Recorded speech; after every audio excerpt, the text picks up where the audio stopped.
High in the winter sky, glowing with a deep reddish hue in the shoulder of Orion, sits a star that is living on borrowed time. It has burned for millions of years with colossal brilliance, swelling to a size almost beyond comprehension. But its fuel is nearly spent. This is Betelgeuse, a red supergiant nearing the final chapter of its life, a star poised on the brink of one of the most violent transformations in the universe. Betelgeuse lies roughly 550 to 700 light-years from Earth in the constellation Orion. Even at that tremendous distance, it ranks among the brightest stars in our night sky. Its red-orange glow marks the shoulder of the hunter in the constellation, contrasting sharply with the blue-white brilliance of nearby Rigel. Where Rigel burns hot and blue, Betelgeuse smolders, cooler, swollen, unstable. If Betelgeuse replaced our Sun, its outer atmosphere would extend beyond the orbit of Mars. Some estimates suggest it could approach Jupiter's orbit depending on how its outer layers are defined. To grasp that scale, imagine shrinking the Sun to the size of a basketball. In that same proportion, Betelgeuse would be hundreds of meters wide. Hundreds of millions of suns could fit inside its volume. And yet, its mass is only about 10 to 20 times greater than the Sun's. The difference lies in density. Betelgeuse is enormous not because it is proportionally heavier, but because its outer layers are incredibly diffuse, spread thin across a staggering distance. But Betelgeuse was not born a red supergiant. Millions of years ago, it began as a hot, massive, blue main sequence star. At birth, it may have shone tens of thousands of times brighter than the Sun, fusing hydrogen at a furious pace. Massive stars live fast and die young. While our Sun will remain stable for about 10 billion years, Betelgeuse's total lifespan is measured in only a few million. It has already burned through most of that time.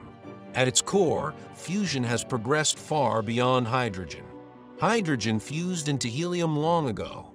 Helium then fused into carbon and oxygen. As temperatures and pressures increased, even heavier elements formed in concentric shells. Inside Betelgeuse today is a layered structure. Hydrogen burning in outer shells, helium beneath that, then carbon, neon, oxygen, and silicon closer to the core. It resembles a cosmic onion built from nuclear fire. Each successive fusion stage produces less energy and lasts for a shorter period of time. Hydrogen burning can last millions of years. Helium burning might last hundreds of thousands. Carbon fusion may last centuries. Silicon fusion, the final stage before catastrophe, may endure only days. And then comes iron. Iron represents a dead end for fusion. Fusing iron does not release energy, it consumes it.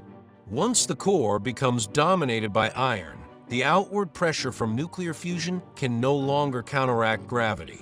The balance that has sustained the star for millions of years collapses in an instant. When that moment arrives, gravity will compress the core at a significant fraction of the speed of light. In less than a second, the core will implode. Electrons will merge with protons, forming neutrons and releasing a flood of neutrinos. The collapse will rebound off the incompressible neutron core, launching a shockwave outward. That shockwave, amplified by neutrino energy, will tear the star apart in a core collapse supernova. For a brief period, Betelgeuse could shine as brightly as a full moon in Earth's sky. It might even cast shadows at night. It would be visible in daylight, a brilliant new beacon where Orion's shoulder once glowed red. Ancient civilizations would have interpreted such an event as an omen. Modern humanity would witness one of the most studied astronomical explosions in history. This is not speculation about possibility. Is certainty about destiny. Betelgeuse will explode. The only question is when. In astronomical language, Betelgeuse is near the end. That could mean tomorrow. It could also mean 100,000 years from now.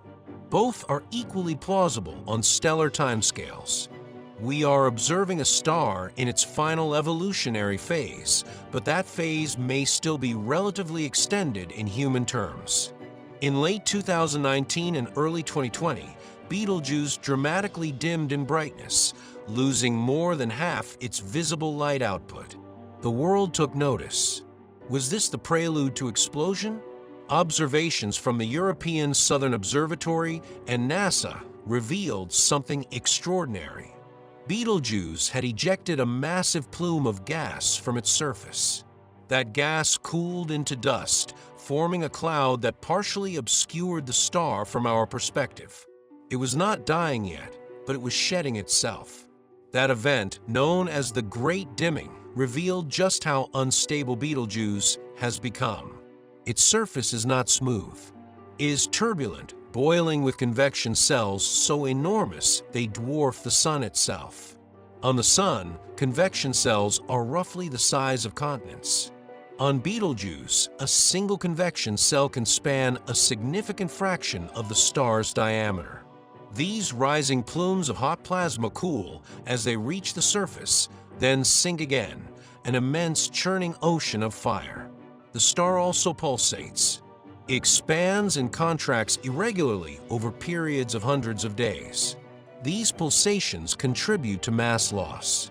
Betelgeuse is constantly shedding material into space, creating a surrounding envelope of gas and dust that stretches for billions of kilometers. Over time, this material will enrich the interstellar medium with heavy elements. Deep in the core, however, the clock is ticking. When silicon fusion begins in earnest, the timeline accelerates dramatically. Silicon fusion produces iron in a matter of days. Once iron accumulates beyond a critical threshold, collapse becomes unavoidable. There's no stable configuration beyond iron without external energy input. Gravity will seize control. The supernova explosion will forge elements heavier than iron, gold, uranium, platinum, through rapid neutron capture processes. The atoms in our jewelry, in our bones, in our blood were forged in explosions like the one Betelgeuse will someday produce. Massive stars are cosmic alchemists. In their deaths, they seed the universe with the ingredients of planets and life. What will remain after the explosion? If the core's mass after collapse remains below a certain threshold, it will stabilize as a neutron star, an object perhaps 20 kilometers wide, yet more massive than the Sun. A teaspoon of neutron star material would weigh billions of tons. If the collapsing core exceeds that threshold, gravity will continue compressing it into a black hole. Either outcome would leave behind an expanding supernova remnant, a glowing nebula expanding outward for tens of thousands of years. Future civilizations, if any, might look at that nebula and know that once there was a red star marking Orion's shoulder. Importantly, Betelgeuse poses no danger to Earth. At over 500 light-years away, its radiation will be spectacular but harmless. We will witness beauty, not destruction. There is also a profound philosophical dimension to Betelgeuse's fate. The light we see tonight left the star centuries ago. If Betelgeuse exploded in the 1500s, we would not know yet. Its explosion would already be racing toward us at light speed, silently crossing interstellar space. In that sense, Betelgeuse may already be gone, and yet it still shines in our sky. Astronomers continue to monitor it closely, studying spectral shifts, neutrino emissions, and subtle changes in brightness. Every fluctuation fuels speculation. Every dimming event sparks headlines. But the star persists, unstable yet uncollapsed. Betelgeuse teaches us a fundamental truth about the cosmos. Size does not guarantee longevity. The most massive stars live the shortest lives. Their brilliance is matched only by their brevity. While the Sun will endure for billions of years in steady fusion, Betelgeuse blazes intensely and will vanish in a violent instant. When it does, Orion will change forever. The familiar red shoulder will flare brighter than any star in the sky, then slowly fade over weeks and months. In its place will remain a faint, expanding cloud and a dense stellar remnant, a reminder that even giants fall.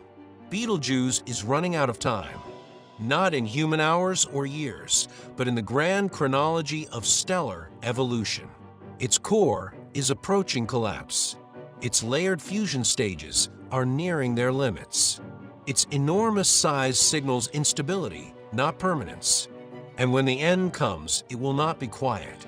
It will be an explosion so powerful that, for a brief moment, a single dying star will rival the brilliance of a galaxy, declaring across the cosmos that endings are not failures, but transformations written into the fabric of the universe itself.